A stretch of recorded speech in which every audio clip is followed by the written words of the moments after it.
on, and Manning's going to walk around. Okay. Okay, well, let's go ahead and get started. We are asking a really important question tonight. Why does investigative reporting matter? And we've got a panel of experts that can tell us exactly why, yes, it does matter in today's turbulent, contentious times. So I've got a quick PowerPoint for you, and when I say quick, I'm going to try to move through it in 2 minutes so we can get to the main event, the good stuff. I'm not going to read you all of this, but what I want to point out is that this is an 11-event collaboration between SC Humanities, Winthrop University, and the SC Press Association. We have quite a few sponsors. I'll show you some of their logos in just a moment. This is part of a national initiative on democracy and the informed citizen. So coming up tonight, you will be taking an evaluation. What do you think of this event? There's a survey that has just 5 questions. It's going to take less than a minute. We'll put up the QR code for you, and you also have the option of doing a tiny URL if you'd prefer that. But it's key in order to keep our funding that you take the evaluation. So that's why I'm going to push it so hard. So this is our event tonight, why investigative reporting does matter. Here is what our evaluation will look like, but I'm going to come back to this slide in just a little bit. So it's time to meet our esteemed panel. Manning Kimmel, right down there, he's our moderator, Manning Kimmel. He's managing partner for the OTS Media Group here in Rock Hill, and he hosts Straight Talk, which if you haven't heard is an excellent source of local news. You definitely want to tune into Straight Talk. Okay, Anna Douglas is a member of our alumni here. She's an investigative reporter for the Charlotte Observer and a former regional correspondent for the McClatchy, D.C. Bureau. She began her career with the Herald in Rock Hill, where she covered politics, local government, and higher education, included investigative reports on Winthrop's former president. And she received, we had to make that out, right? It's important. Her work led her to receive the McClatchy Company's President Award, the SC Press Association South Carolina Journalist of the Year Award, and the Greater Charlotte Society of Professional Journalism Award in 2014. Welcome, Anna. Jennifer Hawes is a Pulitzer Prize winning reporter on the Post Courier's Watchdog and Public Service team. And she worked on the teen series Domestic Violence and Abuse series called Till Death Do Us Part, which won many, many awards. But what I want to point out is that she has a new book coming out in June, and that book is called Grace Will Lead Us Home, The Charleston Charlotte Massacre and the Hard, Inspiring Journey to Forgiveness. Welcome, Jennifer. Okay, and last but not least, Bill Fox, the president of Protecting Public Access to Public Records, PARP. 32 years of journalism experience, and most recently served as the managing editor of the Greenville News. Previously, he served a variety of editing positions, including digital editor from 2001 to 2010, and worked as a reporter for 15 years, which he was a finalist for the Pulitzer Prize and a 2-time South Carolina Journalist of the Year. Welcome, Bill. Thank you for joining us. As I promised, here is a list of our sponsors, if you want to take a quick peek. And our next event, if you want to put it in your calendars, coming up next Tuesday. David Fairholt is coming. You don't want to miss this. I believe it's in Dina's place. Yep. Definitely put this on your calendar, not to be missed event. So I'm going to leave this up here. If you want to get out your phone, snap the QR code. Sometime during tonight's event, if you will please, begging you please, take our evaluation, because we can't continue to do events unless you do that for us. All right, so let's get to the good stuff. I'm going to pass the microphone to Manning. Take it away. Thank you. And a good evening, everybody. Thank you for being here. When I do my show every day, I always like to get a little bit of background about the people that I'm talking to. You've already heard about the individuals. I'm a little bit interested in some background on each of the organizations that you work with. So why don't we start off with you, Jennifer? Tell us a little bit. Sure. Well, thanks for having me. It's great to be here. I am a staff writer at the Post and Courier, which is the daily newspaper in Charleston, South Carolina. We are one of the rare few remaining family-owned newspapers in the country. The Post and Courier, or Evening Post Publishing, which owns us, is owned by the Manigault family, based in Charleston. So we have the luxury of being locally owned, operated. We're owned by a family that is committed to good journalism. That's a luxury that not all newspapers have, obviously. So it's been a tremendous relief for me personally to be able to work for them and to be in an environment where it's not always about profit. So the Post and Courier, if you're looking for a job when you graduate, be sure to apply. It is a great newspaper. Anna. Jennifer's right. The Post and Courier is a great newspaper, and there are some differences, which I'm sure we'll get into at some point with the questions about the financial future of our industry. But the Charlotte Observer, which is where I work, is the largest in terms of circulation and readership, including online, newspaper in at least North Carolina, and so I don't want to overstep possibly parts of South Carolina.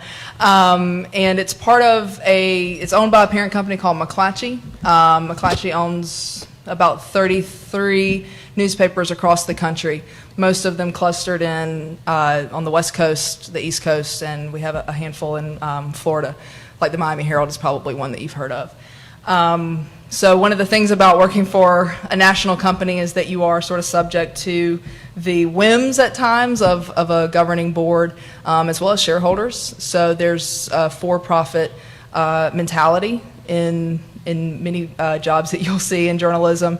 But I'll leave that for the discussion later. Okay, Bill. Thank you for having me also. Up until 2 years ago, I worked at the Greenville News. That is just down the road. It's a Gannett property. They purchased that newspaper in 1995. I had been there about 10 years when they made that purchase, so I can talk a little bit about the transition in that respect. I left the paper 2 years ago, and shortly after leaving as managing editor of the Greenville News, I launched a nonprofit, journalism nonprofit called PAPR. It's PAPR.org. We have a website, check it out. And it's really designed to try to provide some resource and some muscle behind the State Freedom of Information Act, recognizing some of the shortcomings and challenges that local newsrooms face, perhaps with not quite what Charleston newsroom faces, but at the same time, all newsrooms face some real resource challenges, and we thought we could bring a nonprofit angle to that and get access to public records.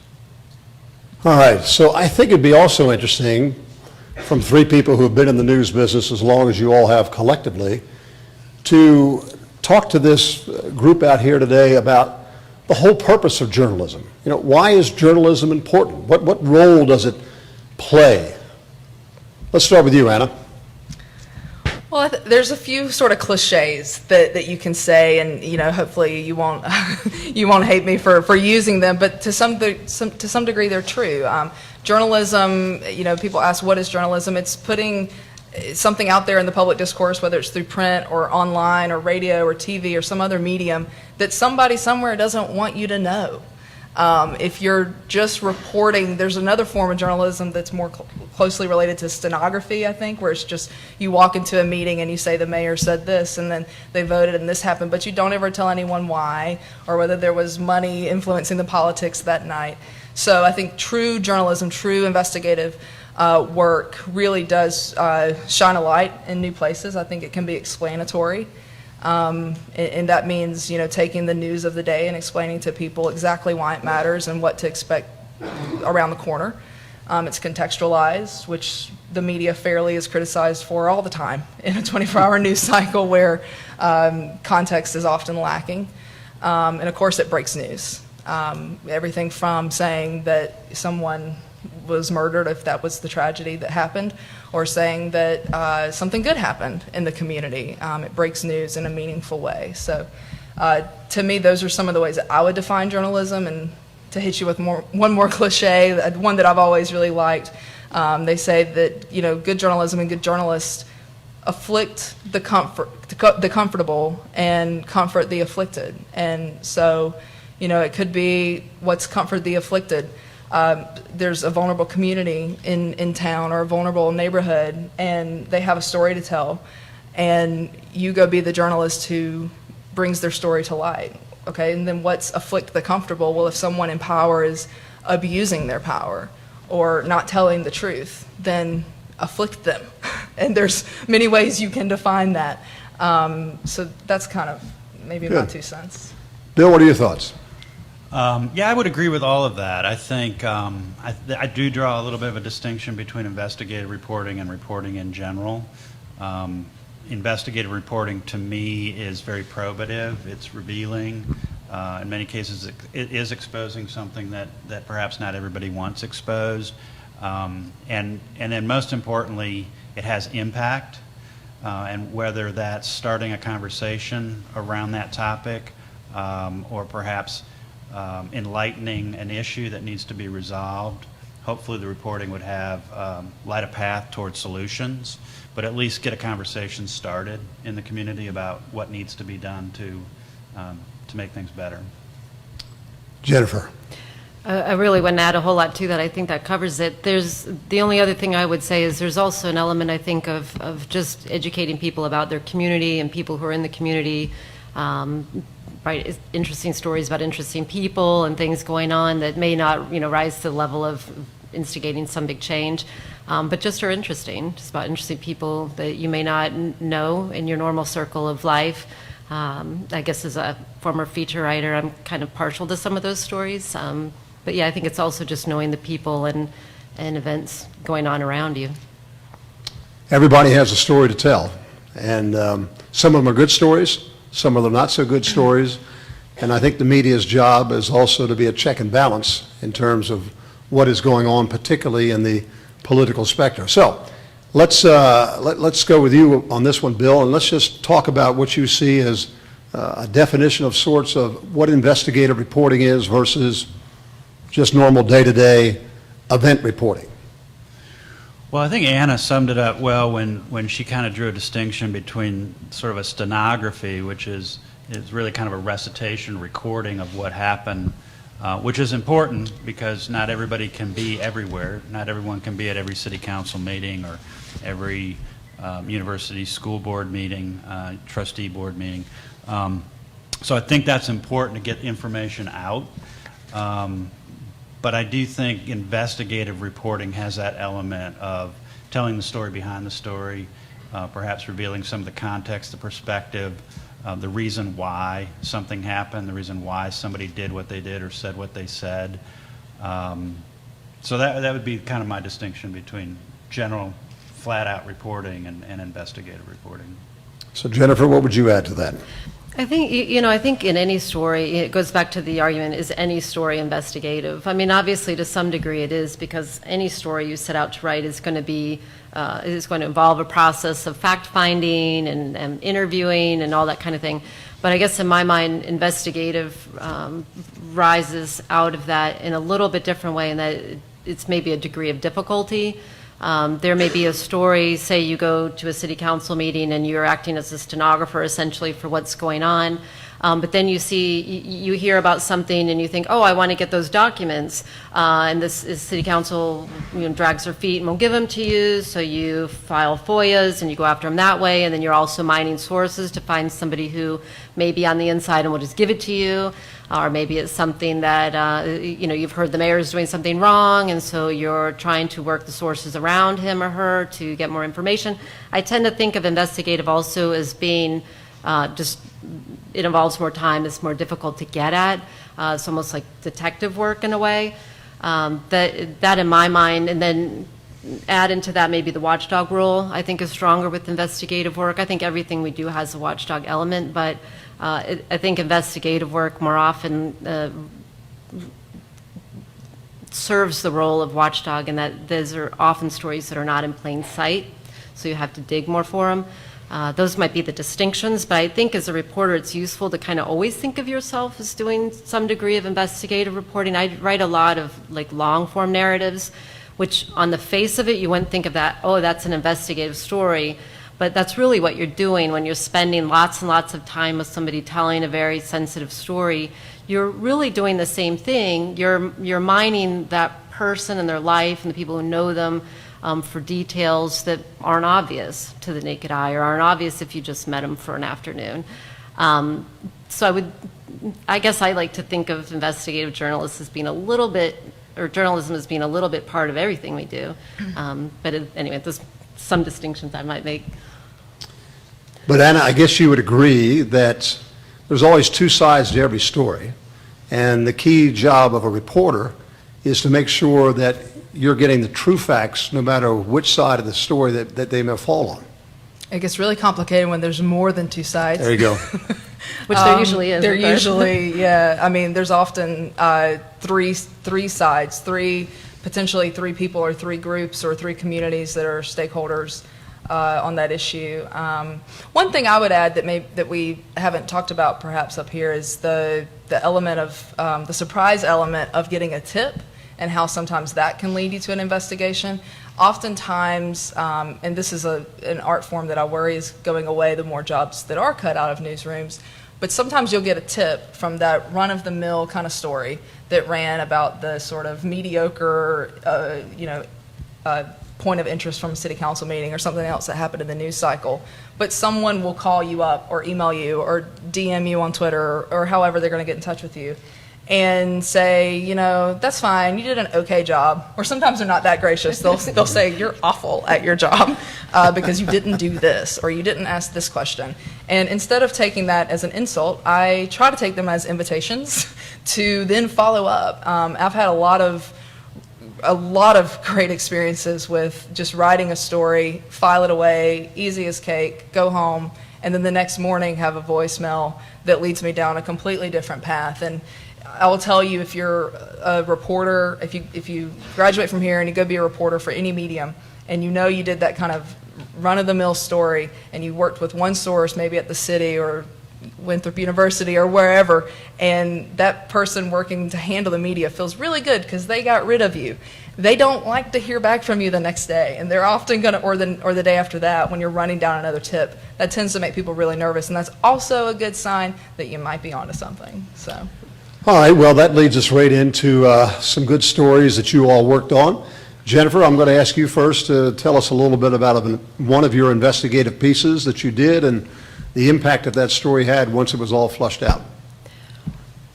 Well, probably the one that is most obvious would be the one we did on domestic violence that you mentioned earlier. It was called Till Death Do Us Part, and basically Till Death was a series that we ran on South Carolina's domestic violence epidemic.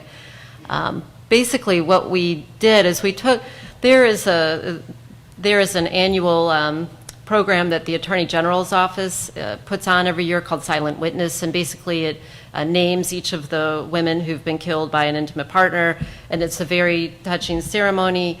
That is an annual event. We write about it every year, go home, sort of what you're talking about. You put out the story and you go home. Another one of those is at the Violence Policy Center, which is a national group that puts out rankings, does so every year, ranks the states based on the rate at which women are killed by men. South Carolina, every year that it's been producing this, is in the top 10. This one particular year, it was number 1 again. And so one of our reporters called into this conference call to talk about the report, and he noticed that not another entity in South Carolina called in. So no other newspaper, no TV station, nothing. And South Carolina was number 1 that year. Nobody called in. So he was like, it's kind of interesting that we think this is so routine. Nobody even calls into the conference call, right? So we got together and we decided we wanted to take a deeper look at why is South Carolina number 1? Why is it always toward the top? When we started looking, we went to the silent witness list and found it to be incomplete. And the state did not keep good records as far as the number of these kinds of incidents. And so, long story short, we wound up putting together a database, starting with silent witness and then going out of every incident that we could find in South Carolina over a 10-year period.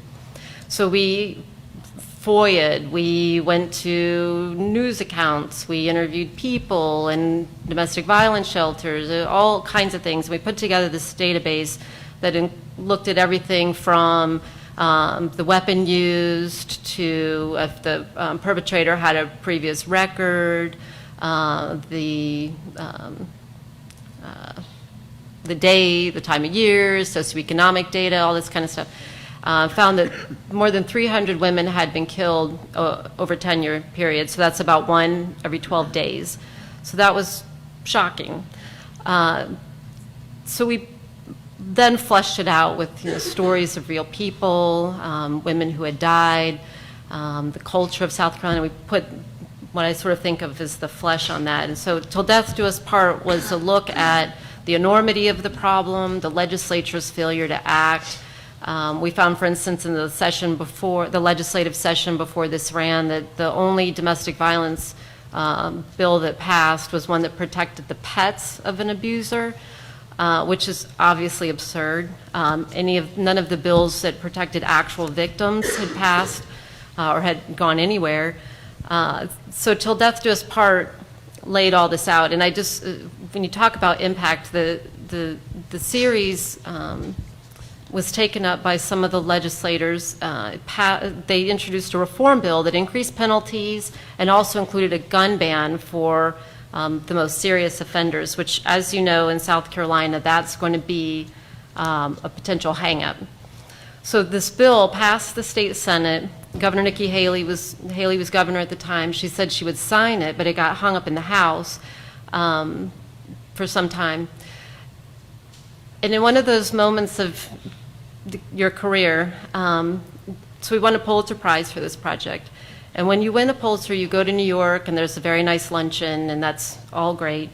But we didn't know if this bill was going to pass the House. So we get to Columbia University, and our team is standing outside, and our executive editor, Mitch Pugh, checks. He has a text from our Columbia Bureau that the House passed it that day. So the House passed it the day we were standing on the steps of the Low Library to go in and get this prize. And so while the prize is great, knowing that you've done something that potentially can save lives in the state, that's when if you ask what is the value of investigative journalism, I couldn't think of a greater value. And so that, for me, was a moment that kind of solidified, we all live practically in poverty here, and why do you do this and work these crazy hours? That's why we do it. And so that series will always just hold a special place in my heart for that reason. We're still, South Carolina is, I think, number 6 now, so making progress, but it's not as much as we like. Thank you. Nobody wants to follow that. So next question. I dare ask Anna about the investigative piece that sticks out in your mind, because it sticks out in my mind. Well, anyone else? Anyone else? Right. Well, let me step back for a minute. I remember when that piece ran, and I remember when the Pulitzer was announced for Jennifer's work. And, journalists, especially when you're in the same state, I now work in North Carolina, so Jennifer and I don't directly compete, but you actually will begin to see, like, if you join a community of people who are covering your community, you'll compete, and you'll do daily combat, and you'll, say mean things about them when they're not around. But when they achieve something like that, for the greater good in such an amazing way, you share pride in what they're doing. You had nothing to do with it. You're not taking credit for their work, but you are proud of what they've done and how they did it. So I just wanted to mention that because I don't remember how old I was. I was pretty young starting out at the Herald in Rock Hill when that ran, and I was thinking, I kind of want to be her. So, and now I get to sit next to you. See, we all keep each other sharp. That's Yeah. why that competition is good. But I think that ran about a year after the project that Manning is asking about, and so I won't dodge the question. In 2014, sometime in, I think, the spring, the radio station at Manning, I guess it was Andrew Keel probably was the reporter for you. Andrew was the first reporter to break a story involving the first sniff of what could have been a scandal, happening at Winthrop University. And I think the headline that Andrew first had related to this question over whether some raises that were given to faculty or staff, or probably just staff now that I think about it, whether they were appropriate, and also raised important questions about who had approved them. And then it kind of slowly came out that the board maybe didn't really know about them, and that didn't seem right.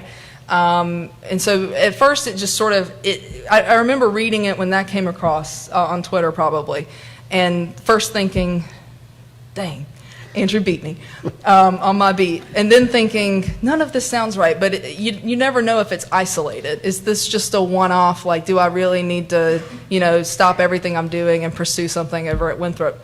And so I think I ended up making some phone calls. Having been a student here and having covered the university for a couple of years at that point, I definitely benefited from having a deep bench of sources and people I could talk to, faculty and staff and former faculty and staff and people like that. So called around, and the general consensus was maybe, the raises wasn't all there was to the story. And I thought, really? Okay. And I used to tell people when I lived in Rock Hill, you all live in Rock Hill now. It's not necessarily as big as Charlotte, not quite as much to do after work for a 20-something, and I was so poor I didn't have cable. So I used to warn people on my beat, like, y'all, I'm bored. Don't be doing things, because I will just stay at work till midnight investigating you. And that's kind of what happened that summer. I think the next thing that popped probably had something to do with question mark over whether or not the Winthrop president had, at the time, not Dr. Mahoney, his predecessor, whether or not the Winthrop president at the time had hired her husband to a job here on campus, and that raised questions about possible violation of the South Carolina Ethics Act. And then there was a board meeting, and sort of a lot of this was going to happen behind closed doors, which is frustrating for journalists, but mostly within the bounds of the law because it's a personnel issue, so you can't really do anything about it. And those executive sessions were long, and you just thought, what are they talking about? What is going on in there? Happened in this building, actually, upstairs. And so just sort of every time we thought, is this it? Is it isolated? Is this kind of a short story of, a president in her first year trying to get her footing?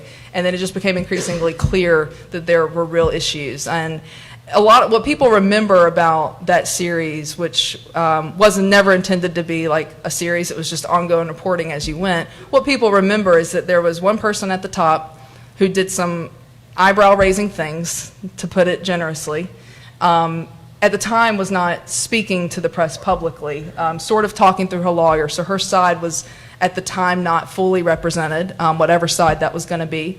And people, it's easy to think of the person at the top in the news, but I do, when I look back at that coverage, I also see that we asked pretty tough questions of the board that had made this hire, the board that had been at the helm that whole time, and what was their hiring process like? What, if these were indeed true problems, what was their vetting like, and what did it say about them that it had gone on for so long? And they didn't like that when the tables turned.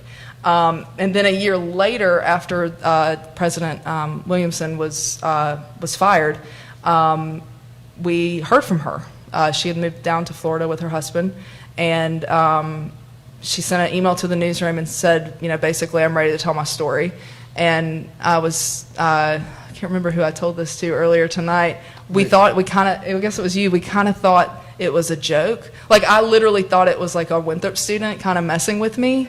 Because our emails aren't hard to find. We're intentionally designed as journalists to be accessible, so our phone numbers and emails are out there. Because it was like a, indescript Yahoo account, and it just said, this is Jamie Comstock Williamson, and I'm ready to tell my story. And I consulted with my editor, and I was like, I don't want to be taken for a fool. I don't want to be posted on Twitter of my response that I would be easily duped. So you respond to her and see if she'll call. And like 5 minutes later, they did. So we knew it was them, and that also caused a lot of conversation on campus. There were a lot of people who are connected to Winthrop in various ways who thought that was not needed. That's an example of sometimes journalism is putting things out there that other people don't want. It still needs to be true. It still needs to be, factually correct and relevant. But a lot of people just wanted that part of Winthrop's history to disappear. And it was messy. It was a messy year and a half as all that unfolded. But you're looking at a person who had reached a certain point in her career, and we all have faults. She had never had a chance to tell her story, and she wanted to then, so we did that in I think 5-part series. naturally, she raised a lot of questions about the board's leadership, and we tried as much as we could to also include, comments from Winthrop. And it gets tough when you get in that situation because on both sides there are legal issues that make them not want to talk. And so when you think about getting both sides and then figuring out what's the truth, it gets even harder when one side at different points says, I can't talk to you because I don't want to mess up my lawsuit, which is fair but frustrating. So that's the one that sticks out to me. In terms of impact, I'm not comfortable when people say that reporting led to her being fired. I don't know. The board members were the only ones who had the vote. And in reality, the board, even though it was a few people, maybe 9, however many were on the board, 9 or 15 members, they all had the information I had at an earlier point. The only difference was I told the public.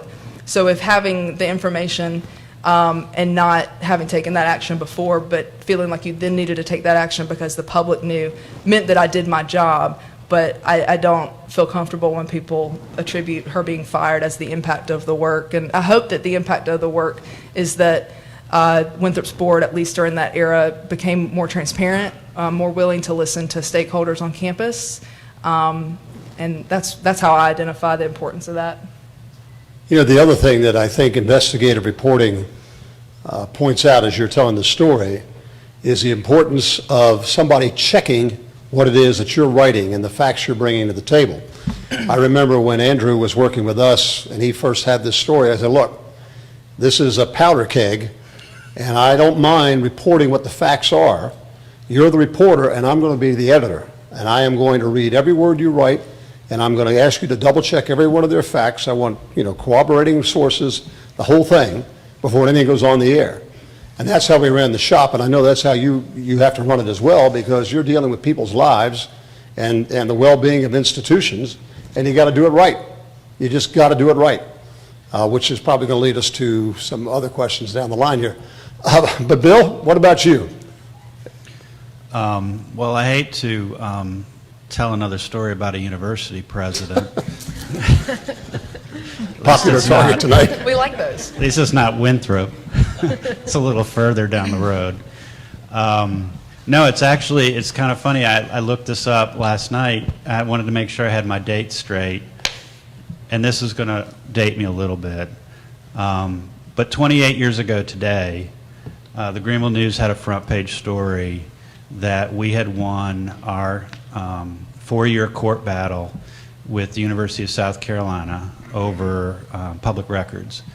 It was a battle that went all the way to the state Supreme Court. And that Tuesday morning, oddly enough, 1991, February 91, mirrors the same days of the week. So Tuesday morning, we reported on the Monday decision of the state Supreme Court. It was upholding a lower court ruling in our favor. And we were pretty excited. We thought, this is it. We finally got the story. It's been a long slog. Episodic reporting going back 5 years.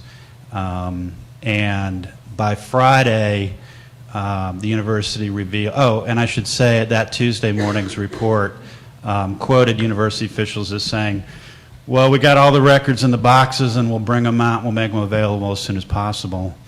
And by Friday, they were saying, yeah, we threw all the records away. We don't have them anymore. So we dug up a landfill and found them. There's a picture of Bill in the landfill somewhere. You remember seeing? There's a famous picture of me. So I should back up a little bit to say a lot of people forget how this story started, and I think it's important to understand that this story started in 1986 when a student, I believe it was a law school student, at the University of South Carolina filed an FOI request seeking to find out how much the university was paying the widow of Anwar Sadat to teach a class, I think for 1 semester, maybe it was 2. It was a pretty light class load. And he filed an FOI, and he wanted to find out how much the university was paying her, Jihan Sadat. And the university refused to cough it up and said she was being paid through a foundation. It's the University of South Carolina, Carolina Research and Development Foundation. And they claimed that everything that was being operated out of the foundation was private. and that none of the spending of the foundation was a matter of public record, and mostly because a lot of the foundation's revenue was coming through private donors. And so he eventually filed a suit which sparked a lot of media interest in that foundation. And the Greenville News began reporting for 4 years on some very questionable spending, very lavish spending that was going on at the foundation. But we could never get the comprehensive documents. We wanted to see everything. And all we could do was get at it sort of piecemeal. And we found a lot of interesting things. There was, tens of thousands of dollars being spent on Steuben glassware as gifts. There were trips to Hawaii and overseas. There were very expensive hotels and limousines. And we were getting a whiff that this was a big story. But we could not get at really the total picture, nor could we get at the list of donors. So we eventually filed suit. The suit dragged on for 4 years. We requested 5 years of records, which is fairly typical. And as I said, when we finally won and prevailed at the Supreme Court, the foundation said, well, we've got the 1988 records, but everything prior to that was thrown away.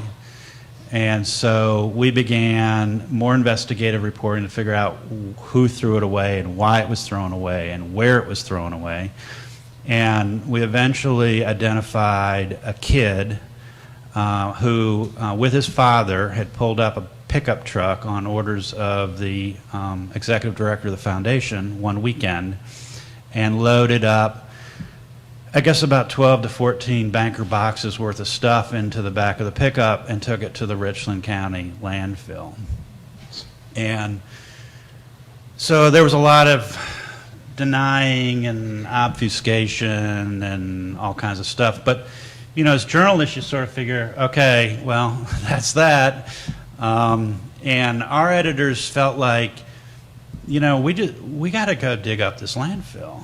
I mean, we probably won't find these records. They've been in the earth for 5 years or something at that point. And, but we got to try, I mean, it's all about the hunt. So how did you know which part of the landfill to go to? So this is kind of a funny story. So I'm working in the Columbia Bureau, and at the time the Greenville News had 5 reporters in Columbia, and 2 of us were assigned to the story.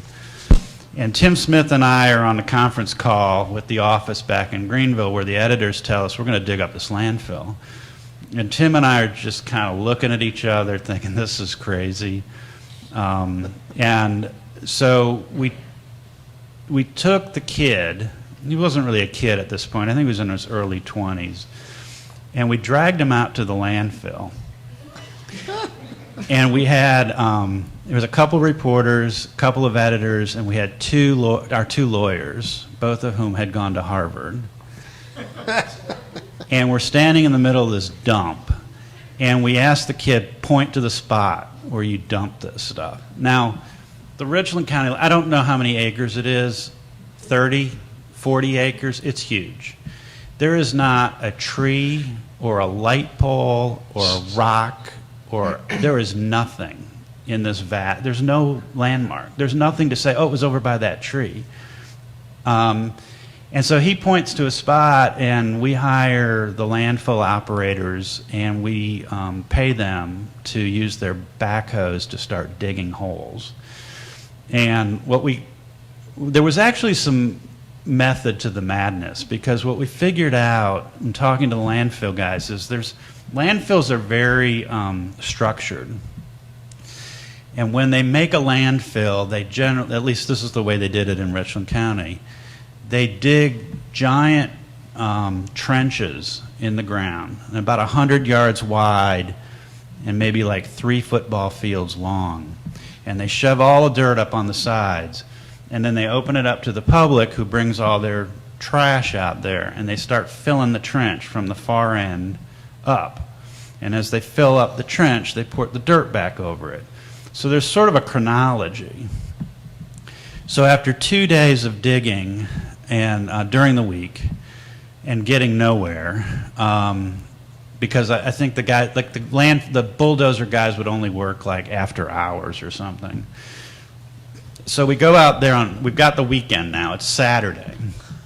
This was in March. So just like a month after the Supreme Court ruling. And the bulldoze backhoe guys are working full time, they're all in.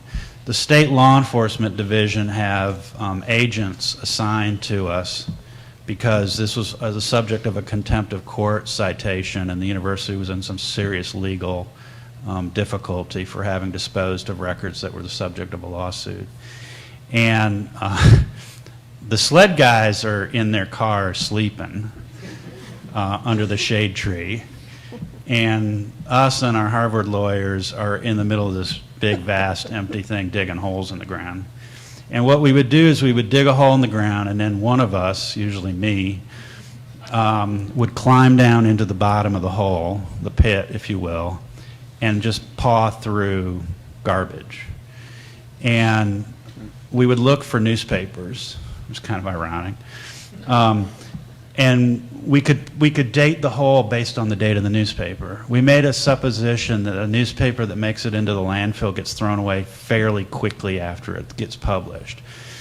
And there was nothing disintegrated. So you could open a newspaper like it was just wet, like it was at the end of your driveway in the rain.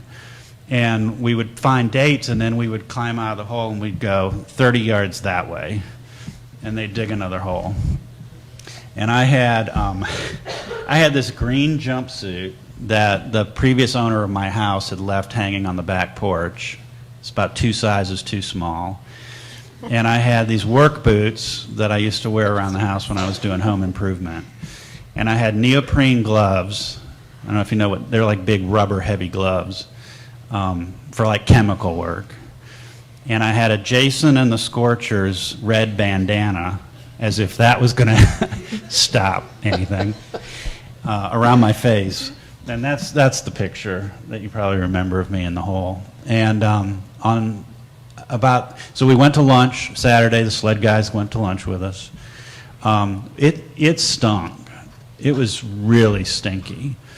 And at one point, standing on the edge of the pit, talking to a couple of the landfill guys, I said, "Why does this smell so bad? I mean, this doesn't just smell like ripe garbage. This smells like shit." Yes, he said that. He says, "Oh, yeah, that's the sweet pot." And I was like, "Yeah, okay. What's the sweet pot?"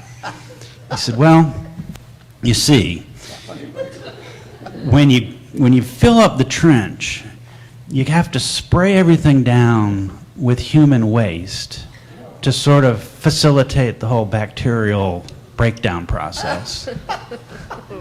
Sweet pot. So I said, "Yeah, okay, that's why it smells like shit." So anyway, we got back from lunch that Saturday, and late Saturday afternoon, the third day, we found the records. And in hindsight, I don't know how we found these records. This was stupid. But it was the kind of thing you just had to do. And it makes for a great story. And anyone who wants to buy me a beer, I'll fill you in on all the details. And boy, the sled agents, man, they hopped to attention. They jumped out of the patrol car. They brought in trucks to confiscate everything. And what we found was the cardboard boxes had all disintegrated. All the cardboard was gone. But these big, like a banker box full of file folders was still like encased in mud, but was still there. It was like almost like a shipwreck, you know, going down below the ocean. And everything was encased in mud. And you would open up the first folder and you'd scrape the mud off the cover sheet. And then you'd peel the corner off that first sheet, which was pretty indecipherable. And the second page was like it was wet. It was like it was printed yesterday. And we saw, you know, there was letterhead, Carolina, University of Carolina Research Foundation. There were dates. Everything was there. And so I don't know if we got it all, but I think we got most of it. We went back that Sunday and got as much else as we could find, and so we got the records. That's quite a story. I think So, a round of in applause terms- is in order for that story. I did not come down with anything. I was going to say. Nobody died. What but was I it like? think in What was it terms- like when you went home at night? Well, I had to burn the outfit. I love that Jason and the Scorchers bandana. I want to know, what was it like? When did you realize you had found these documents in that landfill? At what moment was it clear? Well, as soon as we peeled, we were pawing through stuff, looking for newspapers and anything that was legible. And, the moment you peel that thing back, and I have to profess, I wasn't in the pit when we found the record. I was on the edge of the pit when somebody had that eureka moment and said, I think we found them. But I think in terms of the impact, so the university got into a lot of trouble for it. They were held in contempt of court. They ultimately paid 5 years' worth of our legal fees. They admitted that they intentionally threw the records out. The executive director and a whole bunch of top management at the Carolina Foundation was either fired or left. Jim Holdeman did end up going to prison, although albeit not for any smoking gun that was found in the landfill. It was for a smoking gun that was found in the 1 year of records that they had not thrown away. Hence, they threw away the wrong records, which is a whole other story as to why he went to prison.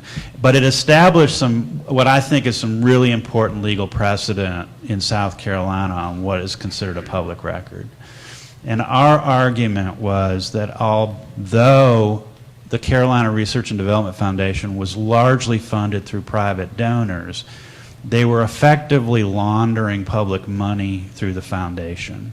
And we established, for sake of the legal argument, 4 distinct examples amounting to millions of dollars in public money that was essentially washed through the foundation, and therefore the foundation money all was public money. And to this day, that precedent is still there. I think there are those who would argue the Supreme Court broke with that precedent last year in their decision involving hospitality tax funding and Convention and Visitor Bureau spending records. But it was a very important legal case. So I think as everybody can glean from these stories, that being an investigative reporter or a good reporter is not for the faint of heart. I mean, there's a lot of grit and determination to get to these stories that you're trying to get to. You're going to be hitting all kinds of roadblocks out there. People who don't want you to get to the facts will put you in the trench at the landfill to make you find them. And there's just not too many people who are going to go out there and do that. So with all that being said, when you hear in today's crazy world, politicians saying that journalists are enemies of the people and fake news and all this kind of stuff, how do you react to that, knowing what you have done yourself and the work that you have talked about here? Let's start with, yes, Anna. Well, part of my career actually put me in D.C. A couple years ago. I worked for McClatchy Company, Washington Bureau, and I covered Congress. And, I think it was the 2016 election was getting into gear just as I took that job, and I had no idea what to expect. Certainly couldn't have predicted anything specific about what we've actually seen. But it became pretty clear early on that at least one candidate was going to make the media a punching bag. And, it stings, but I don't spend a lot of time personally thinking about it. Obviously, I disagree. I disagree that journalists are the American people's enemy. I also disagree that most people utilizing the freedom of speech and freedom of press in this country are fake news. I think we get things wrong sometimes, and that puts a target on your back in this environment. It's really easy for someone to throw fake news in your face when you have to run a correction that you got something wrong. It wasn't purposeful, wasn't malicious, but it happened. So I think the stakes are increased. That's one way that we feel it. Even if you don't take it personally, you do go into the door every day knowing that a lot is riding on this for your reputation, the reputation of your organization or company, and broadly democracy to some degree. I'll tell you one quick story about something that happened in the 2016 election. I was invited to come down to like a local county GOP meeting. Trump was president. Well, he wasn't the president yet. No, he was. President Trump had just been elected, and he was going to take like a victory lap around North Carolina and some other places. And so ahead of the visit, I'd contacted a couple of local county chapters of GOP Republican parties and basically said, can I come to one of your meetings and just kind of include some of your comments about the president, your party's president. And the people running those meetings were fairly receptive. They met at the Golden Corral in Randolph County. I love the Golden Corral. So I thought, this is great. So I show up and, I kind of looked the way I look today, so I kind of stuck out a little bit at the Golden Corral. And I asked the nice waitress lady, like, where do they meet? And she goes, back there. And so I walk in, and every head turned and looked at me, and I thought, oh boy. And so I quickly tried to find the person who had invited me or had at least accepted my ask to come. And she was still perfectly nice, but she had not warned me that nobody else wanted me there. And as soon as folks found out who I was, basically that I'm a journalist, people were literally like sitting as close as Jennifer is to me. They had no idea, but then once they knew, picked up their plate and moved. It was mortifying, but also that did kind of hurt because I'm thinking, I did come to your community hoping to share some stories from your community, but now I'm being ostracized. And then later, it just kind of became like people actually yelling fake news in my face, which was weird. So the tenor of those interactions is really stressful, but I still try not to make it personal against people or whole parties because then you're not able to be objective. So your question, how does it feel? How does it hit you? How do you deal with it? I try not to dwell on it too much, but obviously I've not put my head in the sand. It's the reality of what we live with. Well, the moderator has just been informed that I didn't realize this was only going to be an hour-long forum. So we have about 6 or 7 minutes, and I'm just going to go through a couple of questions one at a time and see what your reaction is. All these students out here are obviously thinking about careers in journalism. So what kind of, tips or suggestions? Well, first of all, what do you think the future job market looks like for this group out here? Why don't you start, Jennifer? Well, the future job market is, who knows? I mean, I'm 40-something years old, and I never would have thought we'd be where we are today. I think, we, at the Post and Courier, we hire good journalists. That's what we're looking for. We're looking for people who have diverse skills in terms of storytelling. But for the most part, foundationally, we are looking for good reporters. People who can go out and find good stories, who are good writers. That hasn't really changed a whole lot. What has changed is obviously sort of the social media component, what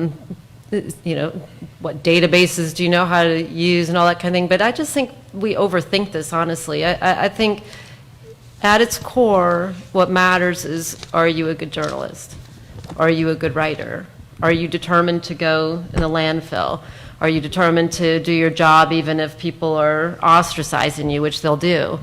I don't feel like we need to overcomplicate that, honestly. Now, should you be interested in digital and print and podcasts and video and thinking about what kinds of formats you can use to tell a story? Oh, yeah, for sure. But I don't think of that as a stressor, or I think for some people we look at that as that, oh no, journalism's changing.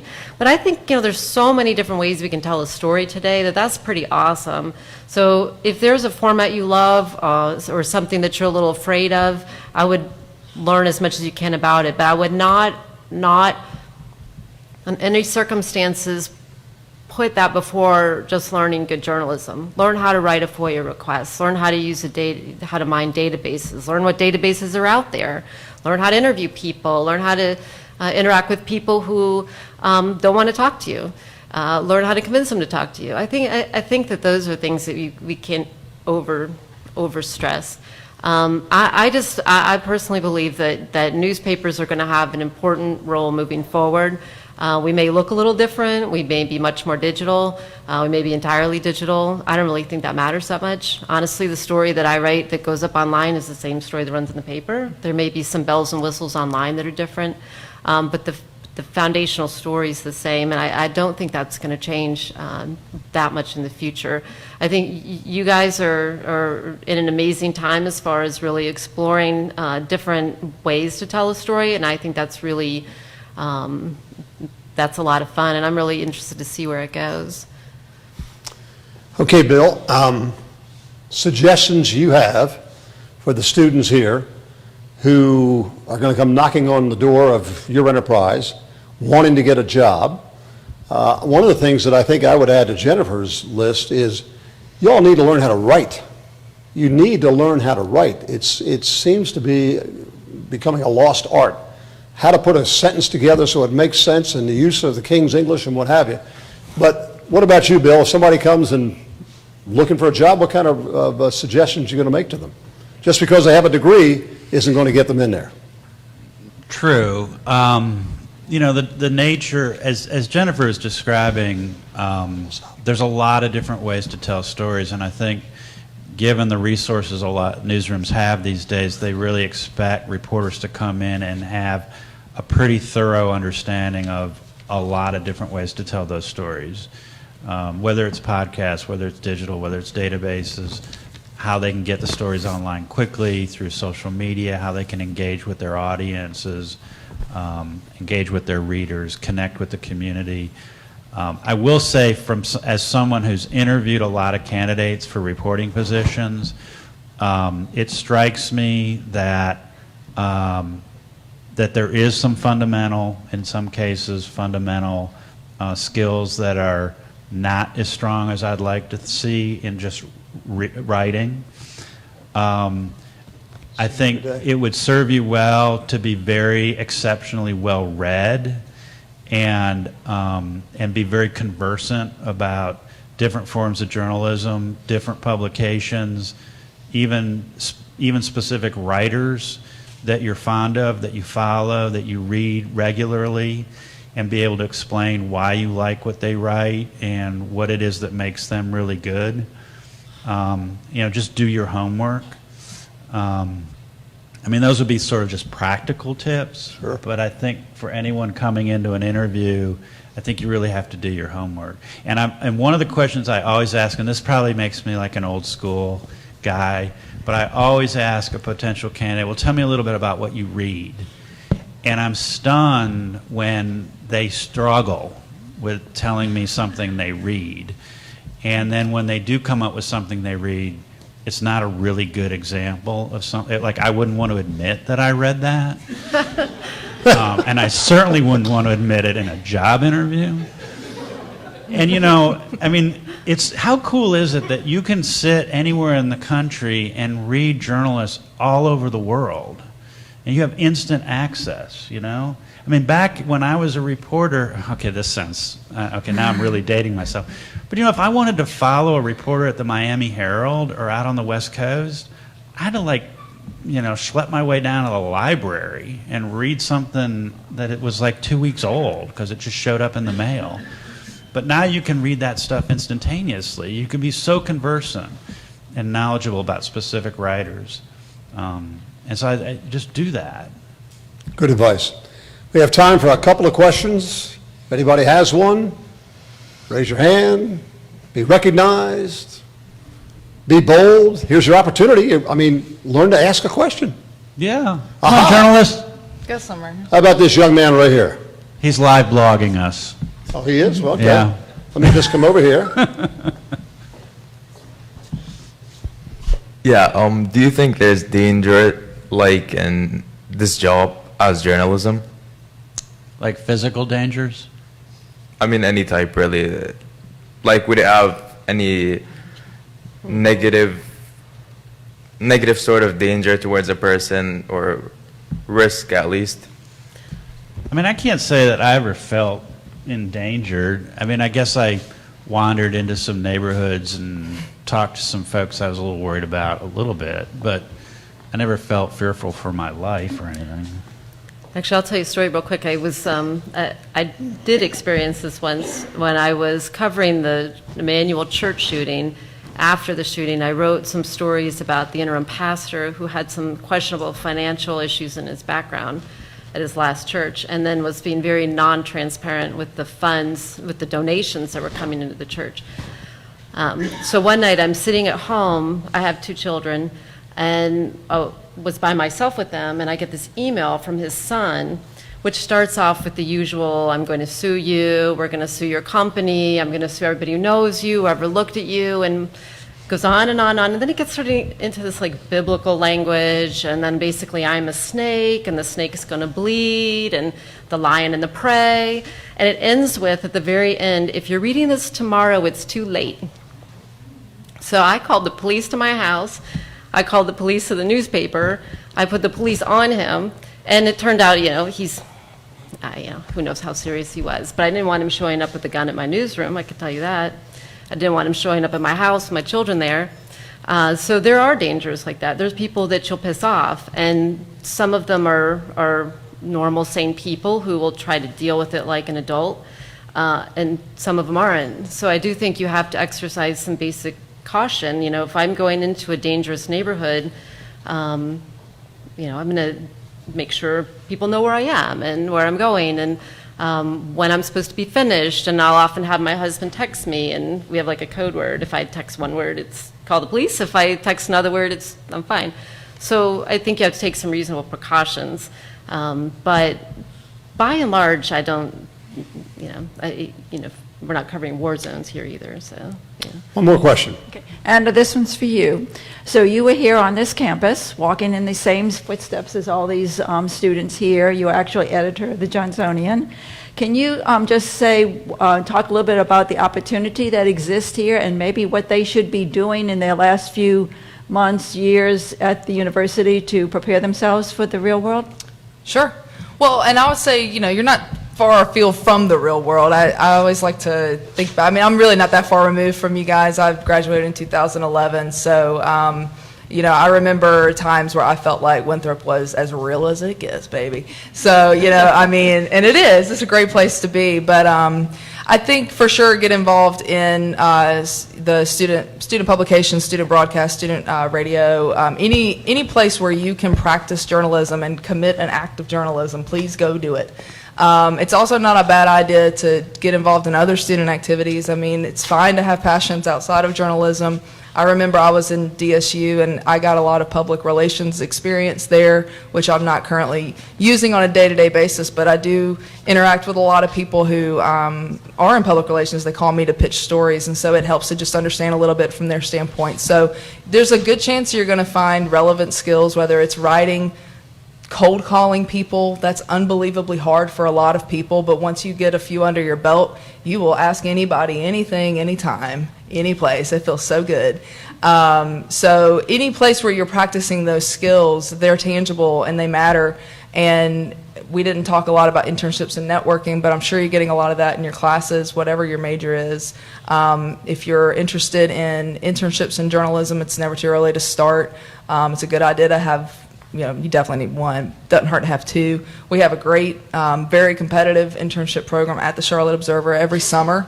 I've been there for almost 2 years. I'm doing everything I can to sort of get like at least one of those seats dedicated to a Winthrop student.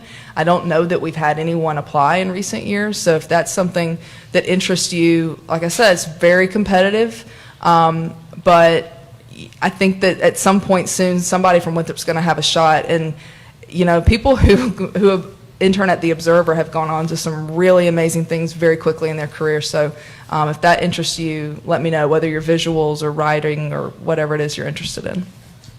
Just to add to that, every one of these people and the organizations they work for every opening that they have, there are literally dozens and dozens and dozens of applications. And so you got to ask yourself, how am I going to be able to rise myself up to the top? You got to be a better writer. You have to be a better understander of what's going on in the world. You just need to be better because it's a competitive world out there. And these organizations, whether it's a local organization like mine or a national organization like Anna's, they have all kinds of opportunities. And as I learned the hard way a long, long time ago, nobody owes me a job. That's the hard, cold truth of life. I mean, you're going to have to go out and work hard. And they've given you some great advice here. And I would just say practice, practice, practice, practice, practice, and then practice. So any more questions before we close this up? Last opportunity. Yes, sir? Last question. Better be a good one now. Come on now. Well, first of all, I want to thank y'all so much for coming out. I'm education, so I have nothing to, well, I do, kind of, sort of, when it comes to teaching writing and getting my students, excited about writing. But question, in that case, how do you get students, particularly, to get excited about writing? Because I know writing is looked at as something that is like, they dread it. I don't really like writing. I'm not the writer type. But how do you display that in a classroom? I'm not a teacher either. I'll make 2 points. One, I've always felt like, and I'd be interested to see what Jennifer and Anna think about this, but I've always felt like there are reporters who are just extraordinary writers, and then there's reporters who are really just extraordinary reporters. Like they know how to get the story, they know how to do the interview, they take great notes, they ask the right questions. That doesn't necessarily mean they're a great writer.